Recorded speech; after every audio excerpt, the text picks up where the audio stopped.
ma nafa'al qalbah, tidak ada yang paling bermanfaat bagi hati, mithla uzlatin, seperti uzlah, yadkhulu biha maidana fikrah, yang kemudian dengan uzlah itu seseorang bisa masuk kepada tafakkur, masuk kepada ta'ammul, berfikir kepada hal-hal keajaiban Allah dan tentang dirinya.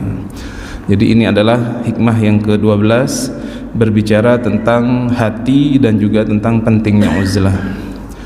Yang pertama kita jelaskan dulu beberapa arti kata hati. Hati ini yang dimaksud adalah hati sanubari, hati sanubari. Bukan yang dimaksud adalah bentuk fisiknya.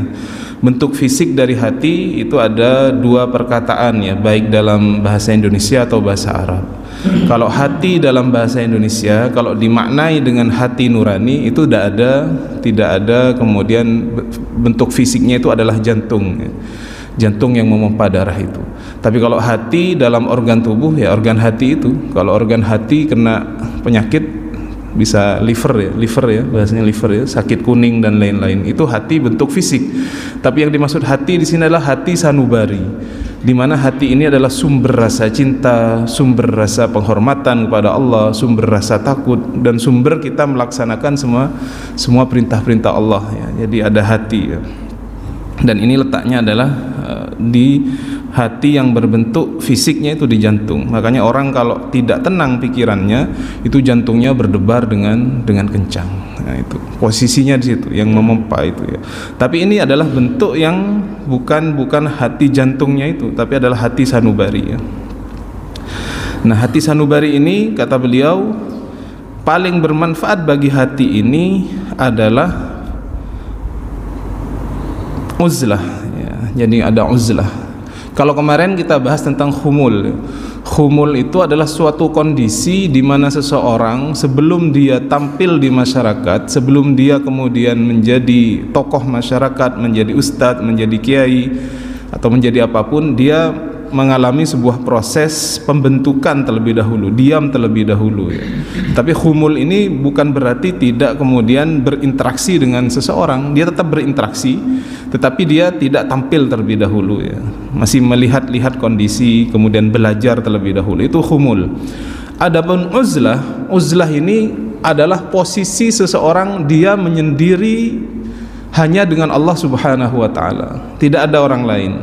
Dia menyendiri hanya dengan Allah Subhanahu wa taala. Yang dia lakukan apa? Bertafakkur. Bertafakkur tentang apa? Pertama, boleh kita bertafakkur ketika menyendiri ini adalah bertafakkur tentang kehidupan yang kita lalui ini. Misalkan ini sekarang usia saya sudah 40, ada yang usianya 50. Ini sekarang saya sudah usia 50. Ini kalau usia seperti ini, sebentar lagi ini sudah waktunya perjumpaan dengan Allah Subhanahu wa taala. Apa yang saya sudah lakukan pada hari-hari sebelum ini, usia-usia dulu ketika saya masih kecil, usia ketika saya masih remaja, usia kemudian ketika saya masih muda, apa yang sudah saya lakukan? Lebih banyak amal soleh apa lebih banyak maksiatnya? Kalau saya melakukan maksiat, kenikmatan maksiatnya sudah nggak ada, dosanya masih ada. Kalau saya melakukan ketaatan, capeknya sudah hilang tapi pahalanya masih ada. Kalau begitu dia akan menyesal.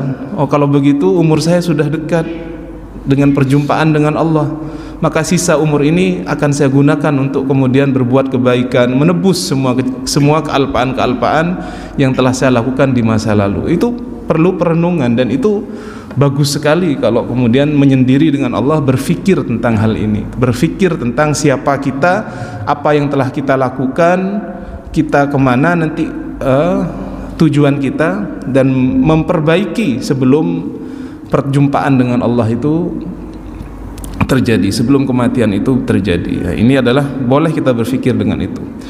Boleh juga bertafakkur itu dengan membaca kitab Allah Subhanahu wa taala, membaca Al-Qur'an. Boleh juga bertafakkur itu adalah dengan merenungi sirah atau kehidupan baginda Nabi besar Muhammad SAW.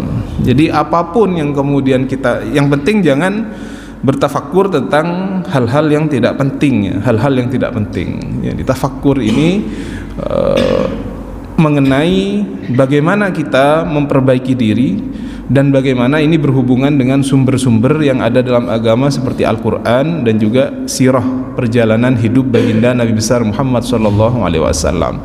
Misalkan dia bertafakkur tapi yang dia baca misalkan novel yang enggak jelas begitu ya, atau buku-buku yang enggak jelas yang tidak menambah ketakwaan kepada Allah, itu tidak kemudian memberikan efek positif kepada hatinya.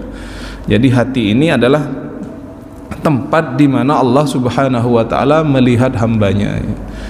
Innallaha la yanzuru ila suwarikum wala ila ajsadikum walakin yanzuru ila qulubikum. Sesungguhnya Allah Subhanahu wa taala tidak melihat kepada tubuh kalian, kepada bentuk kalian, tetapi yang dilihat adalah hati-hati kalian. Jadi Allah Subhanahu wa taala melihat orang itu dari hatinya. Dan hati ini adalah sebenarnya sumber daripada suluk yang terjadi pada seseorang. Kalau hatinya bersih, perangainya itu bagus. Kalau hatinya bersih, kata-katanya itu bagus. Kalau hatinya kotor, maka yang keluar sesuatu yang kotor. Karena hati ini adalah sumber dari mana akhlak seseorang itu muncul. Makanya hati yang dibilang hati jelek, ya akhirnya perangainya jelek. Makanya penting untuk memperbaiki. Sehingga ada dikatakan di dalam tubuh manusia itu ada satu bagian, apabila dia bagus maka semuanya menjadi bagus, apabila dia jelek semuanya akan menjadi jelek, dan itu adalah hati.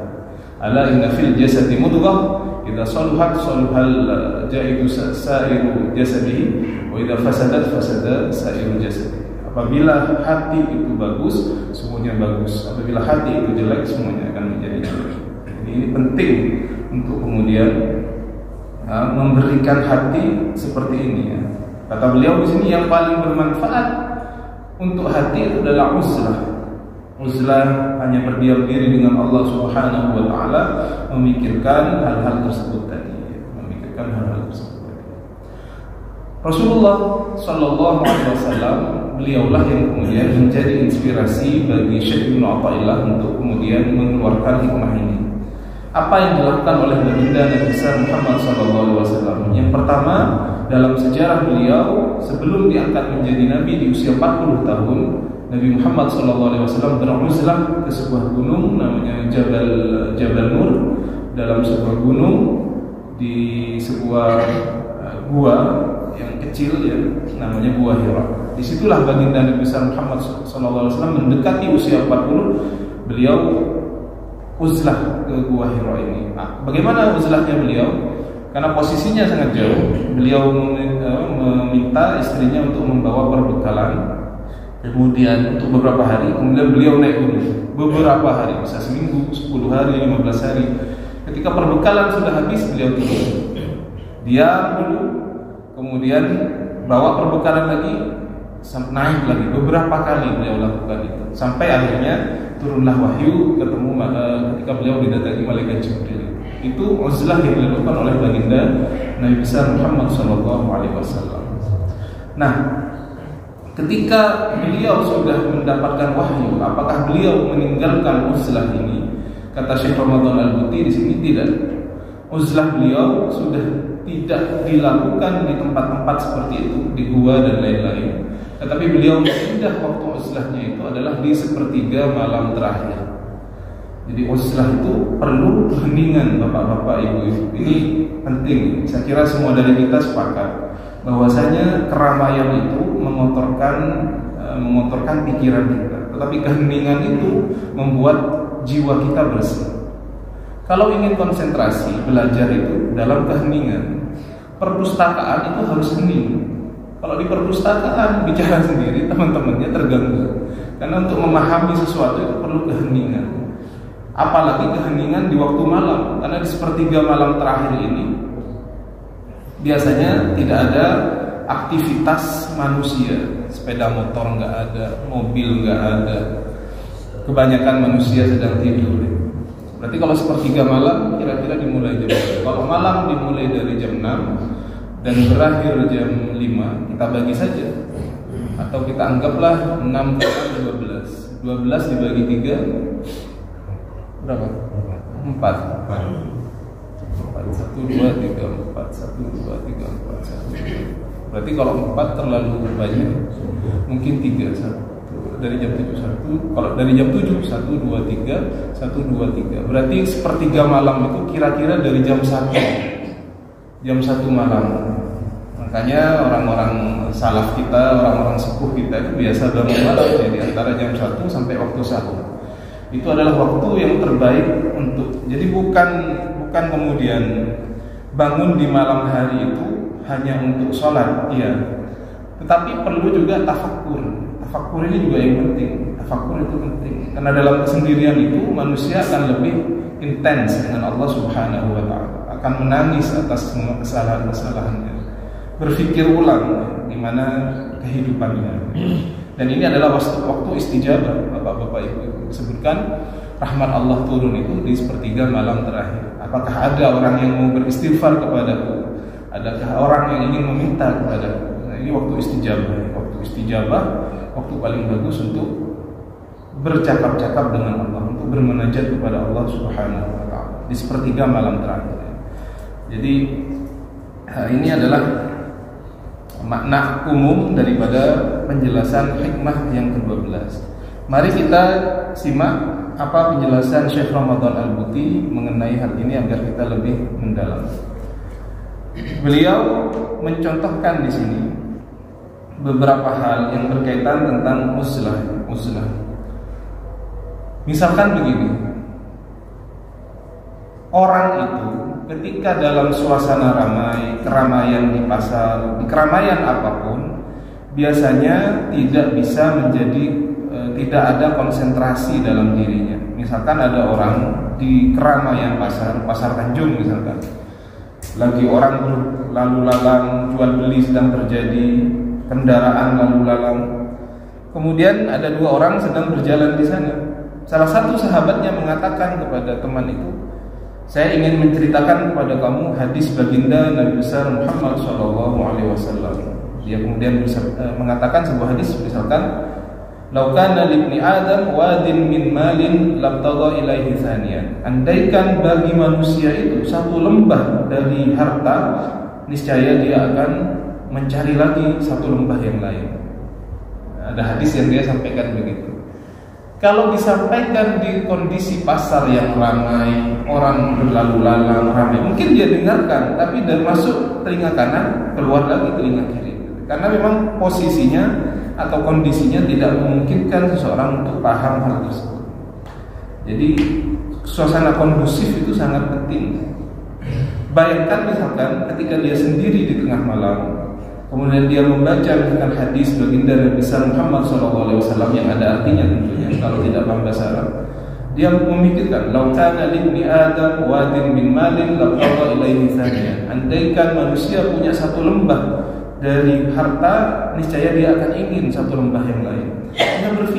Dia berpikir kemudian apa gunanya harta, memperbanyak harta kalau itu kemudian tidak digunakan untuk bersedekah di jalan Allah Subhanahu wa taala. Apakah harta yang akan saya bawa yang sebanyak ini nanti akan memberatkan saya di akhirat?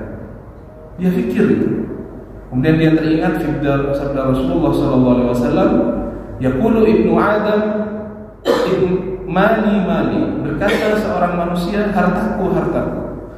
Wa hal laka min malika illa ma akalta fa afnaita. Apa hartamu itu ada 3?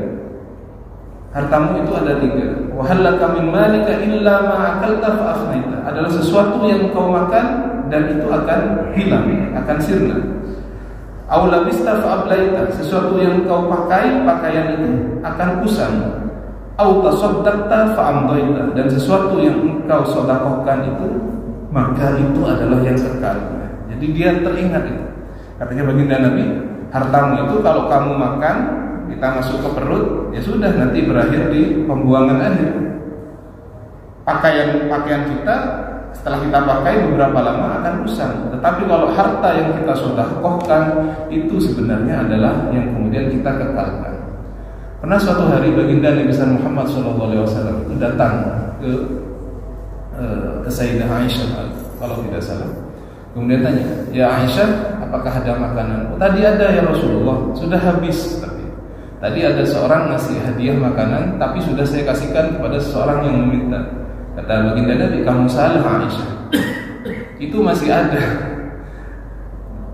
Jadi mindsetnya itu masih ada. Kalau yang kita makan itu adalah yang habis, tapi kalau yang kamu berikan kepada orang itu adalah yang ada. Jadi sedekah dalam Islam itu adalah pengekalan harta. Kurban yang kita kurbankan itulah pengekalan harta. Kalau kita punya uang 50 juta, 21 jutanya kita belikan sapi, 30 jutanya buat hal yang lain. Maka yang nanti tetap investasi kita adalah yang 21 juta itu. Yang 30 nggak ada, hilang kalau tidak digunakan untuk bersedekah.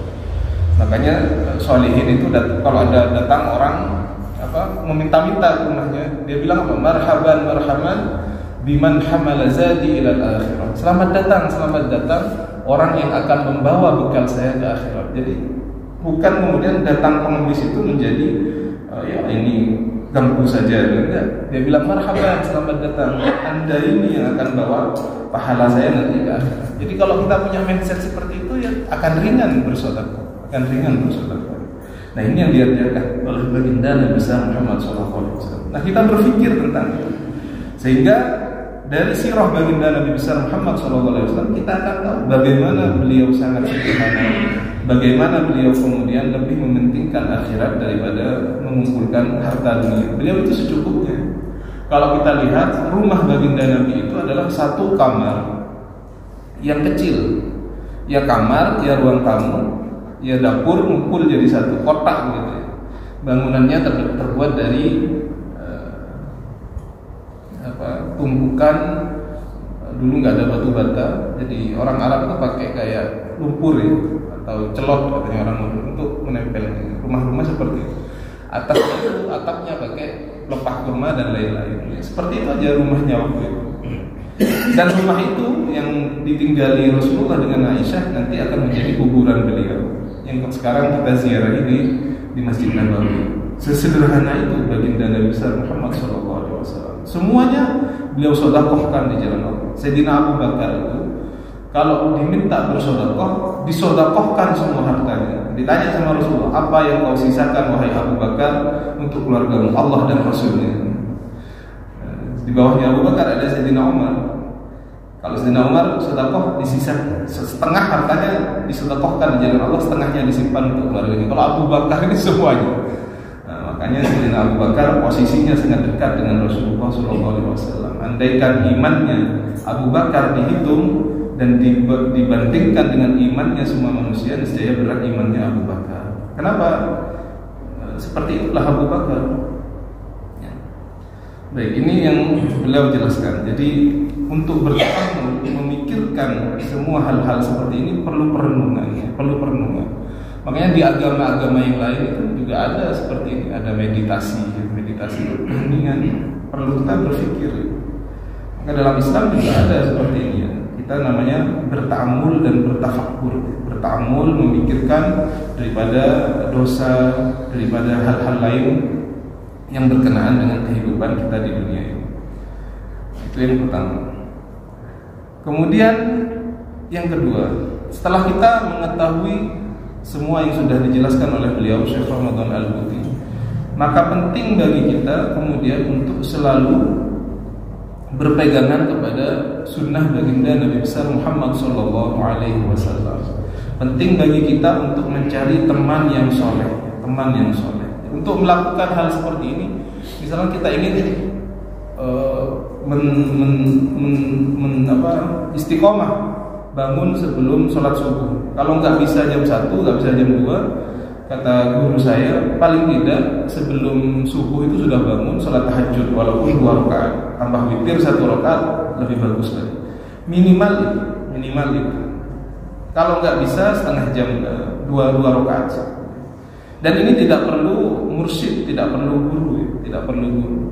Ini hal-hal seperti ini. Dan ini juga secara psikologi ini ada. Biasanya orang yang sukses itu adalah yang bahasa Inggrisnya itu morning owl. Orang yang bangun pagi itu sukses dunia, sukses akhirat. Orang yang terlambat bangun itu, makanya ada sampai sekarang pejuang subuh. Jadi subuh disebut pejuang subuh. Tapi ada GSB, gerakan sholat berjamaah, yang dipilih subuh paling berat. Ya kalau ingin lihat kesungguhan seseorang ya lihat ya di waktu subuhnya itu. Maka Anda semua ini termasuk alhamdulillah yang diberikan taufik oleh Allah. Ini nikmat besar, nikmat besar. Nikmat besar bisa sholat subuh berjamaah. Dilanjutkan dengan mendengarkan perkataan ulama. Nikmat besar. Jadi waktu subuh. Bagaimana untuk uzlah itu? Caranya uzlah di malam hari ya, di sepertiga malam akhir itu. Katanya ulama, orang yang kemudian bersenang-senang di awal malam akan diharamkan bagi dia untuk bermunajat kepada Allah di akhir malam. Orang yang tidurnya begadang sampai jam 12 sampai jam 1, akhir malam kebablas. Mungkin subuhnya juga kebablas. Tapi orang yang tidur awal, ya mungkin jam 9, jam 10, itu bisa bangun awal. Kalau nggak tidur awal, tidak akan merasa nikmatnya bangun di pagi hari. Beda ya, pagi hari itu beda. Memang apalagi di malam hari di sepertiga akhir itu mempunyai khususiyah sendiri. Bahkan disebutkan dalam sebuah maqalah, kidmun man idda'a mahabbati idza janna al-lail nama anni. Bohong orang yang bilang cinta kepada apabila sudah masuk waktu hari sepertiga malam itu dia tidur. Bohong. Orang cinta kepada Allah pasti ingin bersama dengan Allah Subhanahu. Dikatakan kidmun man idda'a mahabbati idza janna al-lail nama anni. Jadi di antara khususiyah yang diberikan Allah Subhanahu wa taala itu adalah waktu malam. Tidaklah nabi diangkat menjadi nabi itu kecuali di waktu malam, di waktu malam. Tapi sekarang ini banyak cobaannya Bapak-bapak Ibu.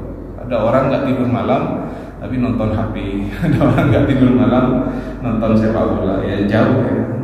Enggak tidur malam begadang, gitaran, lagu. Yang dimaksud di sini adalah beribadah kepada Allah Subhanahu wa taala. Salat, baca Quran, bertafakkur dan membaca sirah baginda Nabi besar Muhammad sallallahu alaihi wasallam. Ini pentingnya waktu malam, pentingnya uzlah bagi kita.